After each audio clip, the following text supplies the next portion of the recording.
Alright, well, we got a lot to go over, so we're gonna get right into it. I'm pretty sure everyone that's watching this video knows why they're here. So we're gonna start bottom to top. The first challenge to win that Nismo GTR out of the 3 challenges is to beat a rival. So just go to rivals. You can choose any of these different options here. It really doesn't matter. I went with track days and just chose the shortest race, the one that's gonna take the least amount of time. And a lot of people were saying you need multiplayer to complete these Forzathon challenges here in the first Forzathon event for Forza 7. That's not the case. You don't need multiplayer at all. Everything can be done in single player, so it'll let you rent a car. Basically, just go ahead and pick any of those races you see from the rivals. You can do any of the events. And the thing to keep in mind though, right when it says at the top of your screen, congratulations, you beat this person in this rivals event, you're better than them, that's when you know you can just quit. Don't just keep going around trying to lap people. Just quit the race and then go back into your Forzathon screen, and hopefully it will have given you progress for this event. And I know that a lot of people were having issues, most people were having issues completing the Forzathon challenges, and Turn 10 Studios said they were working on it and that they fixed it, and then they went back and said no, things still aren't working. So you really want to check back every time you complete or think that you completed a challenge just to make sure it actually worked. So after you beat a rival, it's very simple, you just have to do that once. The next challenge is to complete 5 laps using a modern hot hatch. So the divisions, the car divisions in Forza 7, there's a lot of them. Just filter for it, whether you're in the My Cars section, in the Buy Cars section. Always check if you own one first so you don't have to go waste credits, especially if you're someone like me who just hasn't had a ton of time to play the game and save up credits, but just find a modern hot hatch, and once you get into it, you're going to want to go to free play. Once again, in single player, no multiplayer required for any of these challenges, but for any challenge that you get in a Forza 7 Forzathon that says complete 5 laps, you're going to have to do the full 5 laps. You can't just time a 30-second race or whatever. So what you're going to want to do, since this one doesn't require you to be at any particular location, I found out that Long Beach has the shortest laps by possible. I mean, 0.45 miles, that's the shortest race in this game. So just make sure it's 5 laps, make sure that you're forced to use a modern hot hatch, and I just have one drivatar just so that there's someone there to race against, but so it's not annoying against 23 other people. And basically just go ahead and complete those 5 laps. It's very straightforward, as pretty much all of the challenges here in this first Forzathon event of Forza Motorsport 7. You know, all the challenges are pretty straightforward and simple, so it's mainly just the issues with the completion of the challenges, because I clearly just did 5 laps. You saw there, I made a 5-lap event, I completed 5 laps, but when I went back to my Forzathon screen here in Forza 7, I looked at it and I was just like, how does that work? Like, how does that happen? How could I be at 4 out of 5? And this race right here, the last race I did, I went back, I did one more lap, and then it did work, it completed, and it moved me over to the next challenge. But the problem is, I have no idea why this particular challenge, that first race, I don't know why it didn't work. This is the only one that I could not figure out for sure as to why it did not work, but I do have answers for the other issues that I ran into later. So the final challenge though to win the GTR is to win a race in an exotic GT. So whenever it tells you you need a certain car division car, just go into your garage and filter. Like I said, just make sure you hit X. It's on Xbox, it's X to hit to actually make the filter go through, because it's not like Horizon 3 where you could pick something and go back, but just get into an exotic GT. And once again, you just need to win a race. So it doesn't say you have to be on any particular racetrack.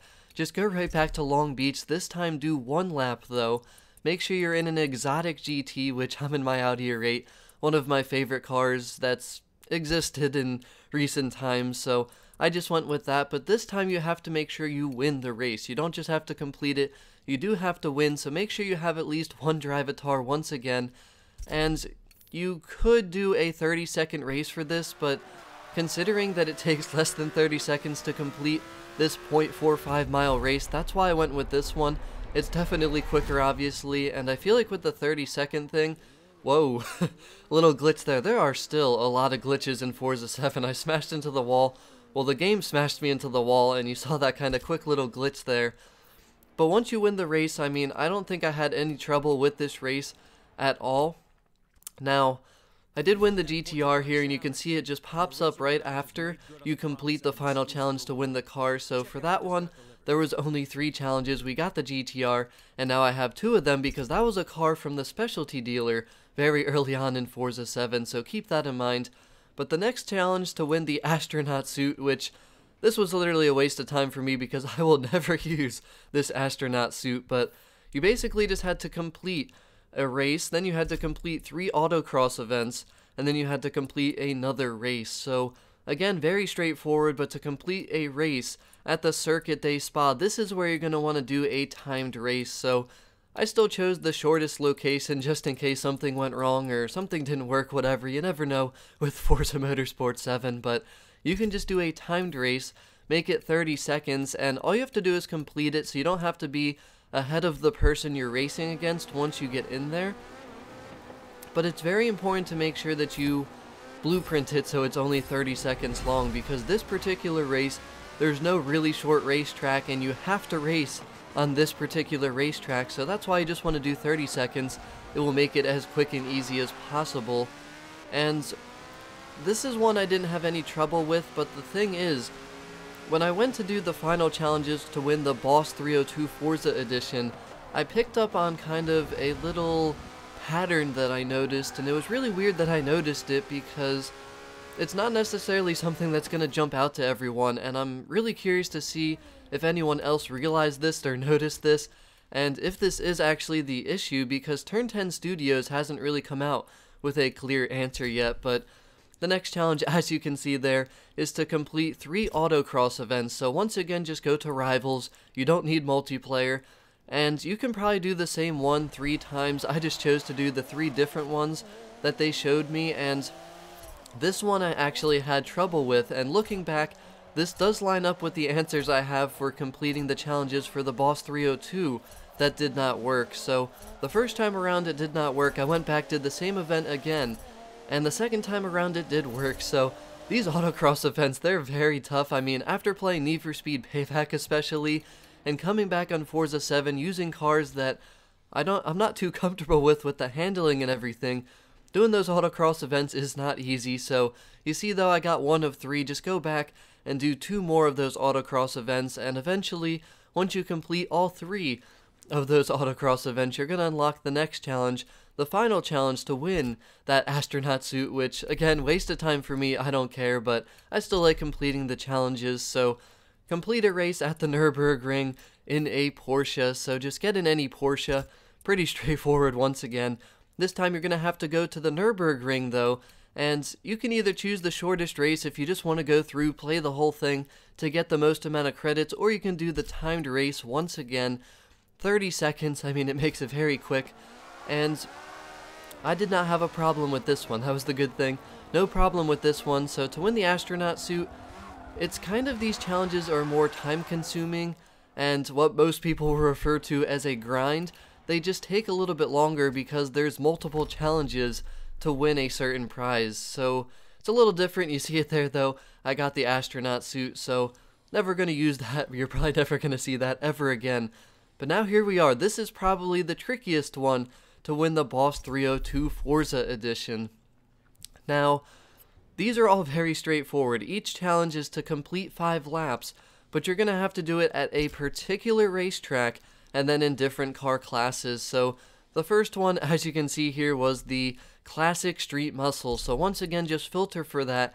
Get in a car that is a Classic Street Muscle, but then you're gonna want to blueprint your race that you do. So this one had to be done at Maple Valley. So we went to Maple Valley. We picked the shortest racetrack. Well, we're about to pick the shortest racetrack, and the thing is though, you can't do a timed race for this because once again, you have to complete 5 laps of the race at the Maple Valley area or the racetrack. So it's kind of one of those things where you just gotta recognize the challenge, figure out the shortest and quickest and easiest way to do it. And if these are how the challenges in Forza 7 are always going to be, honestly they're going to get very boring because it's basically just forcing you to use a certain car class, race at a certain location, and that's it, you just have to do 5 laps. So it's always about just picking the shortest racetrack, making sure you're in the right car. But now here's where we get into the interesting thing. So I went ahead and did this race, and this is when I realized a pattern, and when I think I figured out the issue that's going on here in Forza 7. So the first 3 laps of this race I ran perfectly good. Like, I didn't do anything, I didn't make any mistakes, I ran perfect. But then what I realized was I flagged the 4th and the 5th lap, and keep in mind it was actually pretty funny because I used to drive really late at night and I would get super tired, and I was literally at the point where I couldn't keep myself awake. Like, it was that bad, I was that tired, and I was just losing like focus, and I'd kind of quick snap back in and realize what I was doing again. So yeah, don't do that in real life. It's not good to drive when you're tired. But same thing happened to me here in Forza Motorsport 7. I was racing, I just got so tired. I got up at 3 a.m. for work at 4 a.m. and worked a long 9 to 10 hour shift, so I got really tired and messed up those final 2 laps. But what I noticed was, wait a minute, what's going on here? I just did 5 laps again, but it's saying 3 out of 5 is completed? What's going on? So I went back, I did that race again. I just did 2 laps though, and then it counted. I got the 5 out of 5 obviously, and it unlocked the next challenge, which the next one is complete 5 laps, this time at Dubai, and this time in Track Toys. So Track Toys Car Division, don't get confused when it says Car Division, it's just a track toy, kind of like an extreme track toy from Forza Horizon 3. Now, this pack mono, I gotta say, it sounds very good in this game, but I ran 4 out of the 5 laps in this race perfectly clean. But here I was once again, I think this was lap 4, and I was just tired, I wasn't focused, and I flagged this lap just because I went off the course a little bit right there. And then afterwards, when I went back to my Forzathon menu, what did I see? 4 out of 5 completed for that challenge. So that was when I realized, okay, so something's really fishy here. I mean, I went back, obviously, I did 1 more lap at that racetrack, and then it counted. So what I think I've determined, and what seems to be the issue, and what I made sure to not do for the 3rd and 4th challenges, which was to complete 5 laps at Mugello, which I did there with the Forza touring cars, and then finally complete 5 laps at Prague with the GT Racing Reborn car division. I didn't mess up at all. I didn't get any flags on any of the laps for the 5 laps of both of these races, and they both counted. I got the rewards, and there was my Boss 302 Forza edition. So basically, it seems like whenever you do any of the races, and I'm talking anything that we did here in this Forzathon event, it appears as though if you flag a lap, for some reason that does not register, and that does not count towards completing the Forzathon challenges. So I found that to be really weird, really strange, but it was definitely a consistent pattern besides the very first issue that I had, which was with that Volkswagen Modern Hot Hatch challenge, because the first 5 laps I did in that car, on that really short racetrack, I didn't flag any of the laps, but it still didn't count one of the laps for some reason. So I have no idea why that is, but it's a very consistent thing afterwards, like for the other 2 challenges to win the Astronaut and to win this Boss 302 Forza edition. So if you're someone that's having issues, still has not completed this Forzathon event, that's something I would look into. Make sure you're not flagging the laps, just make sure you race clean, don't go off the track, don't hit drivatars, don't do anything like that, because that certainly seems to be a consistent reason as to why I was not getting progress towards some of the Forzathon challenges. So I want to hear everyone's opinions on this Forzathon event. What do you think about the setup? Like the new setup, there's basically 3 different rewards, but for each reward there's multiple challenges within. So we actually had a total of 10 challenges for this Forzathon event, and none of them were difficult at all. They're very straightforward, but they certainly are time consuming, and some people might see it as a grind. For me, I kind of felt that way, I guess, just because I'm still just not really into Forza 7 like I was with Forza Horizon 3, and these challenges were not really all that fun, forcing me to use cars that I didn't necessarily want to use, and I had to buy one of them, wasting credits on a car to complete the Forzathon challenges. So moving forward, I don't know if I'm going to cover these Forza 7 Forzathon events or not, and if I do though, I do want to hear feedback from you. just the structure of the video. Did you like how I kind of laid this out and broke down the challenges? I didn't want to be repetitive and show like the same thing over and over because the challenges were all very similar. It's basically, like I said, if you have to win or just complete a race not at a particular racetrack, you can just do the 0.45 miles at Long Beach. Very simple and easy. But then if you have to complete 5 laps, obviously you have to do the full 5 laps. You pick the shortest racetrack at the racetrack that you're forced to do, and that's pretty much it. Very repetitive, kind of boring, and I'm just not sure how I'm feeling so far about the Forza 7 Forzathon challenges, but just in case anyone was unaware, this first Forzathon event here in Forza 7 will end on November 24th, 2017, so please give me feedback, give me your opinions, let me know what you think. I really hope that everyone found this video to be helpful or useful, and hopefully that little tip I gave you about the flagged laps kind of helps everyone out, and maybe let Turn 10 Studios know about this too. I'm gonna message them on Twitter, or tweet at them at least, and let them know, see if that is an issue, and if that was intended, or if it's a glitch or what, because it is very strange, very weird, but it certainly had something to do with it, because it was just a very consistent thing. So thanks for watching. This was a super long video, and that's another reason I really don't like these Forza 7 Forzathon events, because I loved how short and concise and to the point I could make my Forza Horizon 3 videos, but for this it's kind of just like, for me to really show everything it takes a long time, because there's so many challenges and each challenge can be pretty time consuming. So again, give me your feedback, give me your opinions, but as always, thanks for watching. Have a wonderful day.